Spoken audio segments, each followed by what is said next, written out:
Let me ask you something. When you walk into a zoo, what do you expect to see?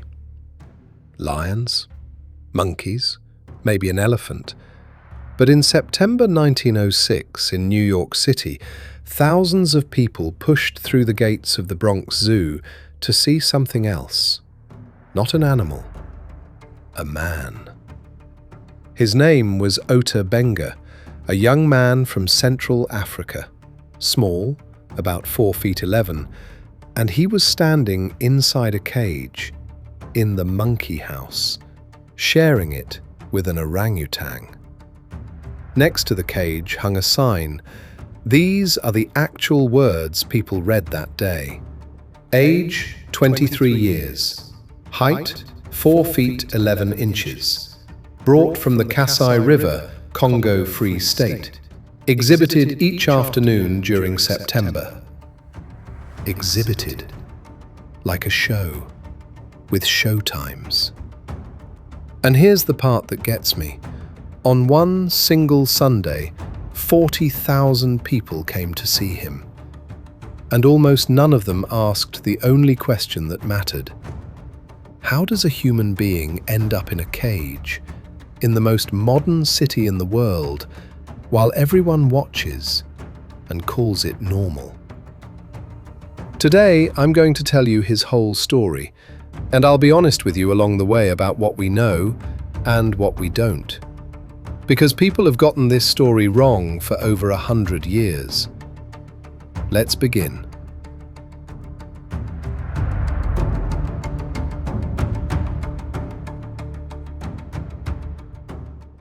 To understand this, we have to leave New York and travel across the ocean to Central Africa. Ota Benga was born around 1883 in the forests near the Kasai River in what is now the Democratic Republic of the Congo. He was Mbuti, one of the forest peoples of Central Africa. For thousands of years, his people had lived in those woodlands. They were hunters.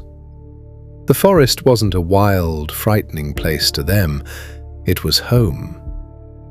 But I have to be honest with you, because that's the promise of this channel. We don't actually know much about his early life. He never wrote a diary. He never gave an interview in his own words. Almost everything we know comes from other people, mostly the white men who put him on display. So when I tell you what happened, I'll tell you what's solid, and what's just a story someone told later. Now, while Ota Benga was a boy, something terrible was happening to his homeland. And to understand it, you have to meet a man who never once set foot in the Congo. King Leopold II of Belgium. In 1885, Leopold did something almost unbelievable. He took a piece of Central Africa, about 80 times bigger than Belgium itself, and made it his personal property. Not his country's colony, his. Like a private estate owned by one man. He called it the Congo Free State. There was nothing free about it. Leopold wanted one thing: money. First ivory, then rubber. His private army forced villages to bring in rubber, and if they didn't bring enough, the punishments were monstrous. Villages burned, people killed. Under Leopold's rule, millions of Congolese people died, by some estimates, as many as 10 million. It was one of the great crimes of the modern age, and it reached all the way into the forests of the Kasai. It reached Ota Benga. So how did a young man from a Congolese forest end up on a stage in America? Here's where I have to be careful, because almost the entire story of how he was found comes from one man, Samuel Phillips Werner, the American who brought him over. And Werner told the story differently every time. So keep your eyes open. What seems clear is this. The violence of Leopold's Congo touched Ota Benga directly. By most accounts, his community was attacked. Members of his family were killed, and he was captured and sold into slavery. That part, that he had been enslaved, the records agree on. And then Werner appeared. In his fancier tellings, Werner claimed he heroically rescued Ota Benga from cannibals. But one historian noticed something. That rescue from cannibals story sounds suspiciously like a scene lifted straight out of the novel Robinson Crusoe. In other words, it's probably a tale Werner told to make himself the hero. The simpler, sadder truth is this. Werner bought him at a slave market. And the price, by the account that comes up again and again, was a pound of salt and a bolt of cloth. Sit with that. A human life traded for salt and cloth. Who was Werner? An American from South Carolina, a former missionary, a self-styled explorer chasing fame in the science of his day. And in 1904, he'd been hired for a very specific job. The organizers of a giant event, the St. Louis World's Fair, wanted to display human beings from Africa. So they sent Werner to the Congo to bring some back. Think about that. An official American event sent a man across the world with a shopping list. And on that list were people. Werner put Ota Benga on a ship and sailed for America. Weeks on the open ocean, a language he didn't speak, waiting on the other side. A country he'd never seen. And at the end of it, not a new life, a stage. The St. Louis World's Fair, 1904. One of the biggest events on the planet. 20 million visitors, new inventions, electric lights everywhere. America showing the world its bright, modern future. But tucked inside this celebration of progress was something dark. The fair had a special section with a nice, scientific name, an anthropology exhibit. Here's what it actually was. Human beings brought from the Philippines, from Native American nations, from Africa, and put on display in mock villages so visitors could stroll past and stare. A human zoo. And why?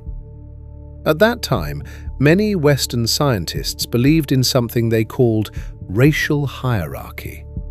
The idea that humanity is a ladder, with white Europeans on the top rung. Placed there, of course, by white Europeans themselves. These human displays were meant to be the proof. Walk through the fair, they said, and you can see evolution with your own eyes. Today we know this wasn't science. It was racism wearing a lab coat. But millions of ordinary visitors believed they were being educated. And Ota Benga was placed right in the middle of it. The newspapers became obsessed with one thing about him: his teeth. In his youth, his teeth had been filed into sharp points. In his culture, simply a kind of body decoration, like a tattoo or a piercing. But the press didn't explain it that way. They reached for the most shocking word they could print: cannibal. It was a lie.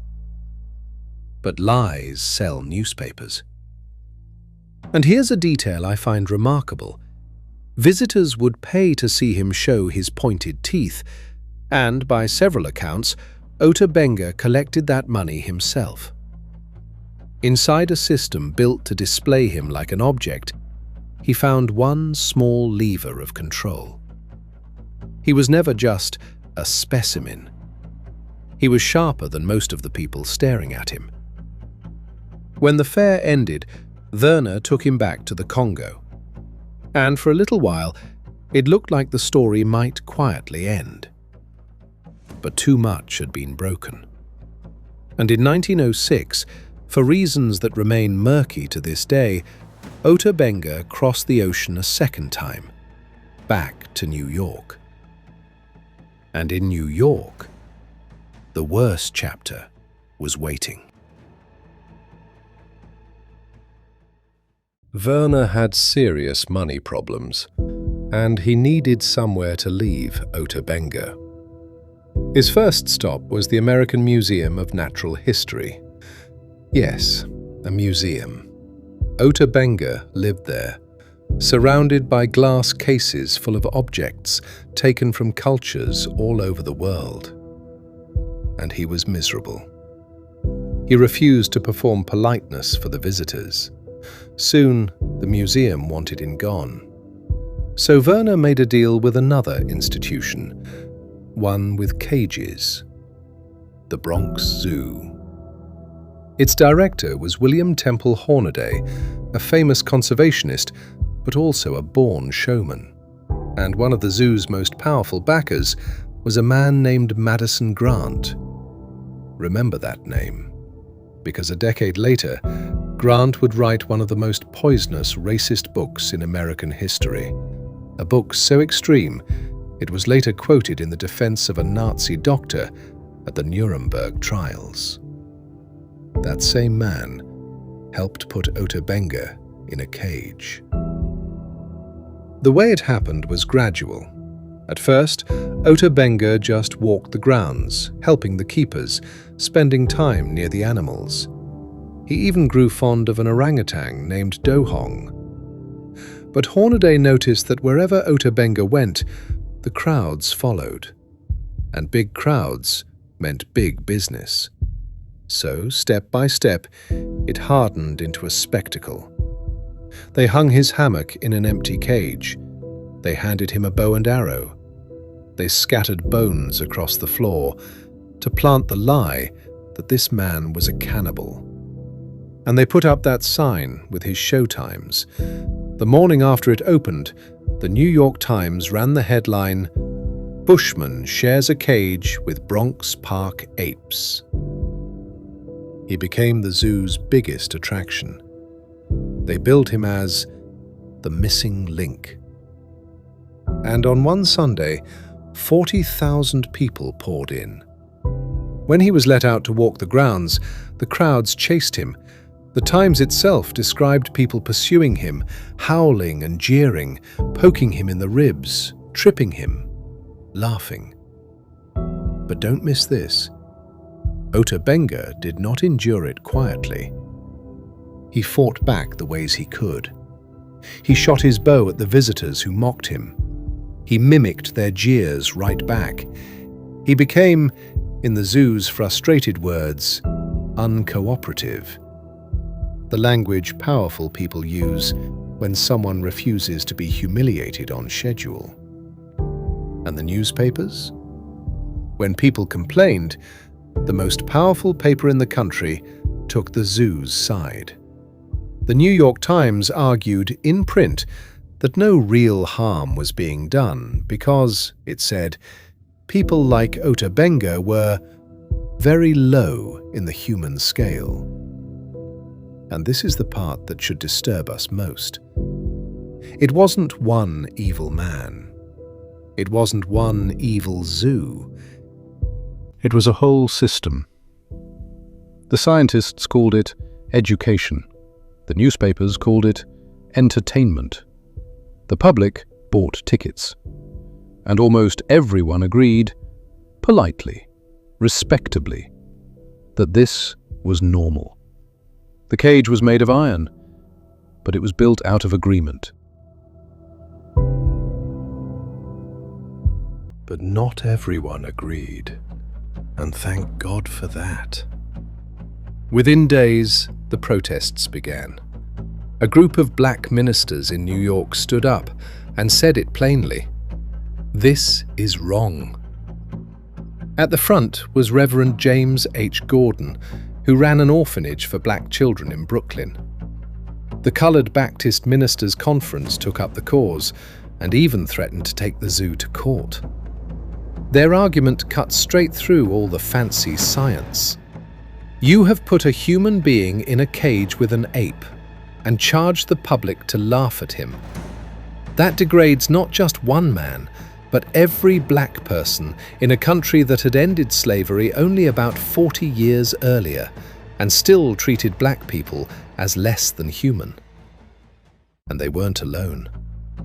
A white pastor named Robert Stewart MacArthur also spoke out and personally petitioned the mayor of New York to set Ota Benga free. They went to the zoo, they went to the press, they went to City Hall, and they were mocked for it. But they didn't stop. And here's something worth sitting with. The people who fought hardest for Ota Benga's humanity were, in large part, Black Americans. People whose own humanity their country was denying every single day.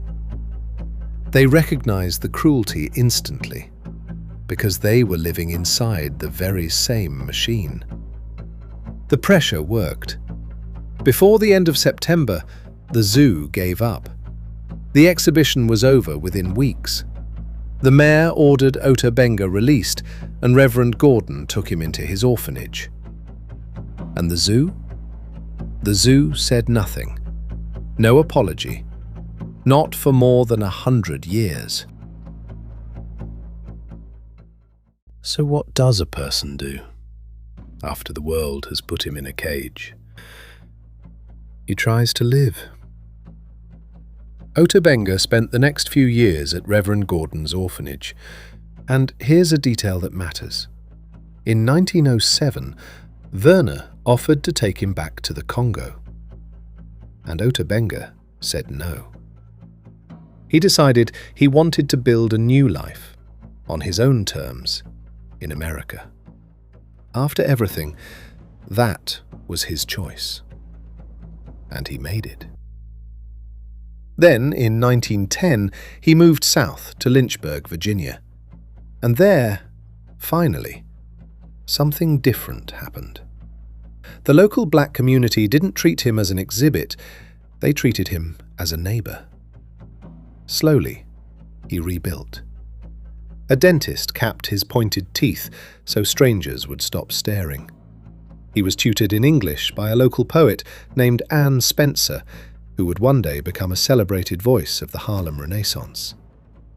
He worked at a tobacco factory, and the town came to know him by a new name, Ota Benga. A man just trying to walk down the street without being a headline. And the people who knew him remembered small, beautiful things. He was wonderful with children. He'd take the local boys out into the hills and teach them to hunt, to fish, to find wild honey, just like he had as a boy in the Congo. And they all remembered the same thing. He seemed happiest out among the trees. Maybe, and I'm honestly just imagining here, maybe in those Virginia woods, for a few hours, he could feel something like home. The one place in America that didn't ask him to perform. But through all of it, he held on to one dream. He wanted to go home, back to the Congo. He began saving for the journey, and then the door slammed shut. In 1914, the First World War broke out. The Atlantic filled with warships, and passenger travel across the ocean stopped. On top of that, he'd lost contact with Werner and couldn't afford the passage alone. The ocean had become a wall, and home was on the other side of it. Out of reach, maybe forever. The despair grew. And in March 1916, in Lynchburg, Ota Benga took his own life. He was only about 32 years old. I'm not going to describe that moment. He was denied dignity throughout his life. The least we can give him now is privacy in his death. But there's one thing the people who knew him remembered. Years later, one of the children he'd taught to hunt recalled what they were told about why Ota Benga had gone. He said, "They told us he believed his soul would go back to Africa. A man who survived Leopold's Congo, who survived the World's Fair, who survived the monkey house. In the end, he could not survive what they had all, together, taken from him. The way home."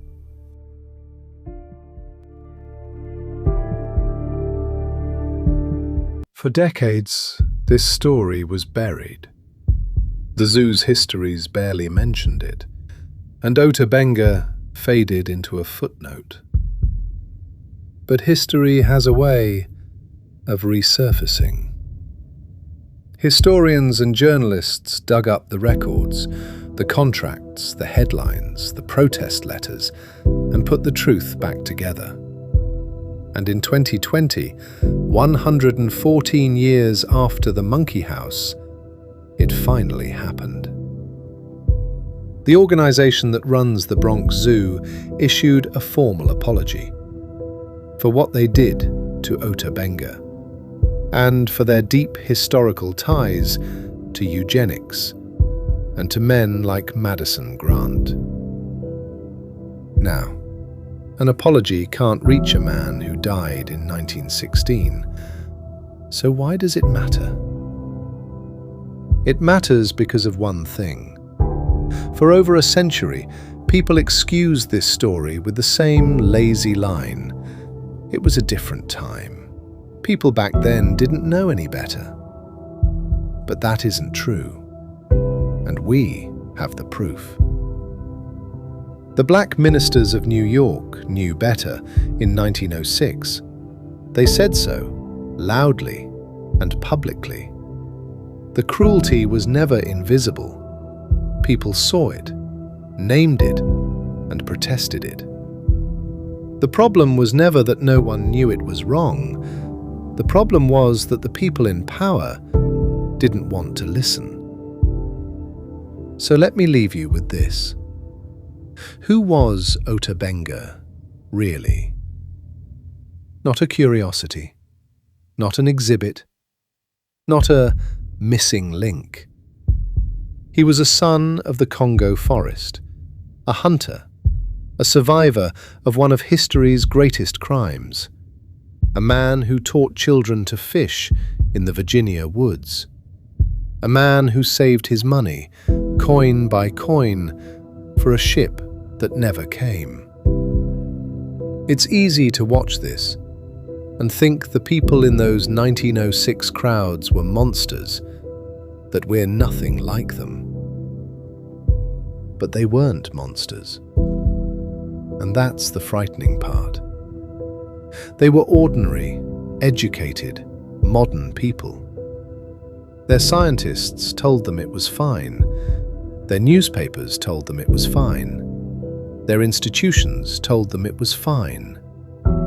Because dehumanization almost never shows up looking like evil. It shows up looking like normal, like education, like a fun day out at the zoo. So the story of Ota Benga isn't really about one man, in one cage, in one September. It's about a question every society has to answer in every generation. Who do we decide is fully human, and who do we allow to be treated as less? Thank you for watching. If this story moved you, share it.